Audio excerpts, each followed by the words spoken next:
ஆண்களால் பல பெண்கள் பாதிக்கப்படுறாங்க. அவங்க வாழ்க்கைகள் சின்ன பண்ணமாக போகுது. கல்யாணம் பண்ணும்போது ரொம்ப சந்தோஷமாக ஒரு மனைவியை கல்யாணம் பண்ணுறான். 3 மாதம் பொறுத்து மனைவி கூட வாழ்ந்துட்டு தேத்தி விட்டுடுறான். 10 வருஷம் தான் அதில் அதே மாதிரி சில பெண்களால் ஆண்கள் பல விதமாக பாதிக்கிறாங்க. ஆனால் ஒரு ஆண் ஒரு பெண்ணை கல்யாணம் பண்ணிக்கின்னா கடைசி வரைக்கும் அவன் கூட வாழணும். அதுதான் வாழ்க்கையினுடைய முடிவு அப்படின்னு முடிவு பண்ணி வாழணும். இது சரியில்லை அது சரியில்லைன்னா நீ எங்கே போனாலுமே சரியாக இருக்காது. அதே மாதிரி ஒரு பெண்ணை தாலி கட்டி விட்டுட்டு அடுத்த பெண்ணுக்கிட்ட போய் வாழ்ந்தீங்கன்னா இதை விட நரக வேதனைப்பட்டு சாவுவாங்க.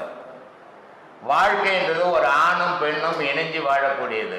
அது சத்து கட்டுற மாதிரி மாற்றி போட்டுக்கின்னு போகிறது இல்லை. அந்த மாதிரி இந்த பாதிப்புகளே வர்றது அவனுடைய கர்ம வினையினுடைய காரணமாக தான். பெண்ணுக்கு வந்தாலும் சரி, அது ஆணுக்கு வந்தாலும் சரி.